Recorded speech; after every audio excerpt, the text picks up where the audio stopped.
Today we're talking college savings, and specifically what account should you use if you're planning to save for college. And I think the correct approach here is not as obvious as it may seem. So let's jump in. Before we get into the accounts, I want to set the stage with why this is important. Now this is not going to be a shock to anybody, but college is expensive. You have tuition, room and board, books, and that's all on top of the normal living expenses. So the average sticker price for college, according to a report from the College Board, is $60,420 for private schools and $28,840 for public schools. Now that's sticker price, and this is really important because the sticker price is the price that you're going to see everywhere, but a lot of people actually don't pay the sticker price because of financial aid. Now, when I say financial aid, I'm not talking about loans, but things like scholarships and grants. Now, those can lower the cost of college significantly, and so the price we want to look at is called the net price. The net price is what people actually pay, and in the same report, they found that the average net price for private schools was $34,790, and for public schools, it was $20,310.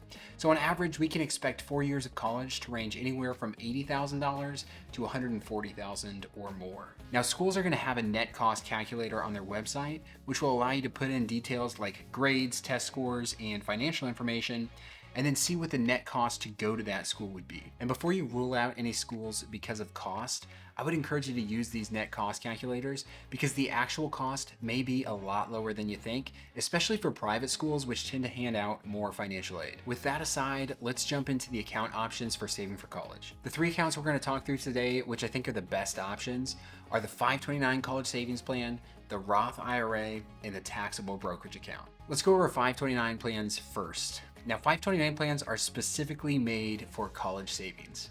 And how they work is you contribute money into the 529 plan, and then you invest those dollars in one of the options that they have available. There's typically going to be investment options based on the date that your child would be enrolling in school. And so those options can be a simple way to get a diversified allocation invested for the right time horizon. Now, hopefully your investment grows from the time that you contributed the money to when you actually need it to pay for college. And as long as you use that money in the 529 plan for qualified education expenses, then everything comes out tax-free. Now, qualified education expenses are pretty broad. They can be things like tuition, books, but also things like a laptop if it's used for school. Now, every state has their own 529 plan, but you don't have to contribute to your state's plan. Also, you can use a 529 plan from one state to pay for college expenses in a different state, so they aren't limited in that way either. Now, the advantages of 529 plans are, first and foremost, the tax-free growth, which we already touched on. And this is definitely the biggest advantage of a 529 plan. Also, while there's no federal income tax deduction for 529 contributions, some states do offer a state income tax deduction. Now, one important thing to note with that, though, is that some of the states that do offer this deduction will require you to contribute to their state's 529 plan in order to get that income tax deduction. So ultimately, you want to check with your state's specific rules around this to see if this is a benefit for you. Now, funds in a 529 plan can also be used for K through 12 school tuition as well. So if your child is going to a private school, this is an important thing to keep in mind. Lastly, 529 plans are treated as a parental asset on the FAFSA. And the FAFSA is the application for financial aid that you fill out each year. And parental assets are treated more favorably in terms of securing as much aid as you can compared to student assets.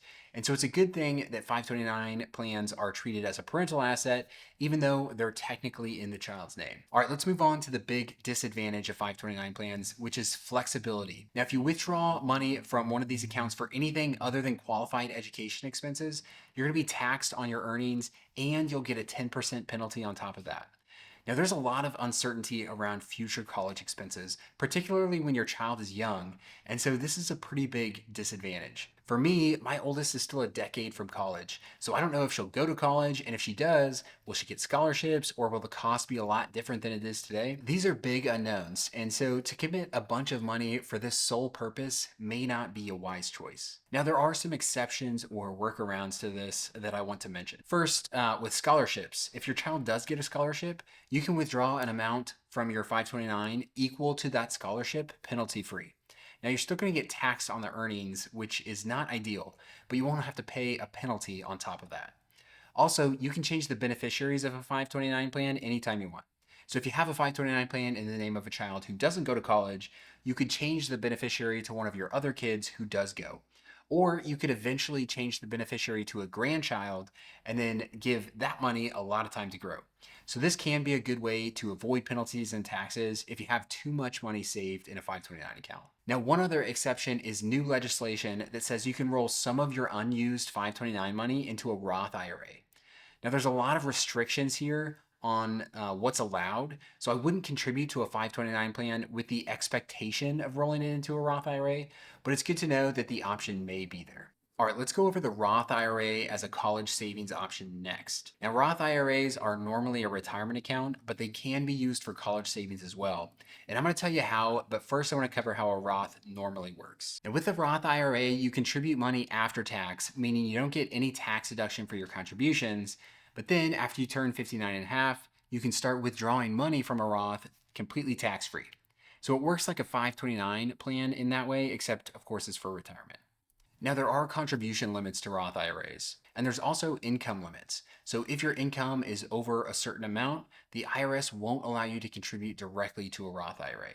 Even if you're over those limits, though, you can still use a backdoor Roth IRA strategy to still get money in a Roth IRA.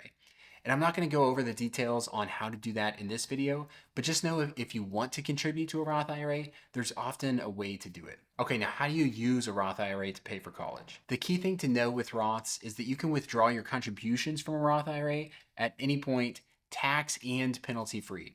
You just can't dip into the earnings. Well, if you're putting money away in a Roth for a long time, you're going to have a lot of contributions, which means you're going to have a lot of money that's accessible to withdraw for college, tax and penalty free. Now, let's say you and your spouse max out Roth IRA contributions every year from the time your child is born until they turn 21. Using the $7,000 max in 2024, that's $147,000 in contributions per person over those 21 years for a total of $294,000. Now that's a lot of money to help with college expenses. The major advantage of Roth IRAs is that they're much more flexible. If your kid doesn't go to college, then you have that money saved for your retirement. There are a few disadvantages of using a Roth IRA. Number one, your contribution limits are relatively low. So you can get a lot of money in a 529 plan, but with a Roth IRA, as I already mentioned, you're limited to $7,000 per year per person in 2024. And if you want that to cover your retirement and your child's college, that's going to be tough. The other disadvantage, which we touched on, is that you can't use the earnings from your Roth IRA for college without taxes and penalties unless you're over the age of 59 and a half. Lastly, while the balance of a Roth IRA is not counted at all on the FAFSA, withdrawals are counted as income, and so it could impact your child's need-based financial aid. The income used on the FAFSA is the income from 2 years prior, meaning if you had withdrawals from a Roth in your child's freshman year, it wouldn't actually impact their financial aid until their junior year. And withdrawals taken after January 1st of their sophomore year won't impact financial aid at all if they graduate in 4 years. We've gone over 529s and Roth IRAs. Let's touch on the last one, which is taxable brokerage accounts. These are just regular investment accounts. You put money in, you invest it in whatever you want, and then when you sell any of those investments for a gain, you're going to pay taxes. Also, if those investments pay dividends, you'll get taxed on that as well. Now, you may pay less in taxes on some of your gains if you've held the investment for more than a year, but the tax advantages here are minimal. However, the big advantage is the flexibility. There are no restrictions on when or what you use this money for. If you want to use it for college, great. If you're going to save it for retirement, that's fine as well. Besides the minimal tax advantages, the other downside to a brokerage account is its treatment on the FAFSA. If the account is in the parent's name, it's just treated as a parental asset, just like the 529. However, dividends and capital gains are also treated as income. If the account is in the name of the child, it's going to negatively impact your financial aid even more because it's going to be treated as a student asset. All right, so we can summarize the 3 account options on the dimensions of tax advantages, FAFSA treatment, and flexibility. A 529 is going to have the best tax treatment, some FAFSA impact, and the least flexibility. A Roth IRA will have a lot of tax advantages as well, and also some potential FAFSA impact, but more flexibility than the 529. While the taxable account has minimal tax advantages, the worst FAFSA impact of the 3, but also the most flexibility. So how should you proceed with college savings knowing all of this? Well, to me, the central tension is the unknown. We don't know if we'll need to pay for college, and if we do, how much it's going to cost. And the further you are away, the more uncertainty there is. If we knew for certain our kids were going to go to college and we knew what our responsibility for that bill would be, then a 529 plan would be the best place to save for it, no doubt. However, because of the uncertainty, a Roth IRA becomes a more valuable tool, in my opinion. It gives you the opportunity to save a lot, but also the flexibility to use it elsewhere if your child opts out of college or the cost ends up being less than you thought. So, in general, my approach to college savings is to max out Roth IRA contributions or backdoor Roth contributions if your income is too high before you contribute anything to a 529 plan.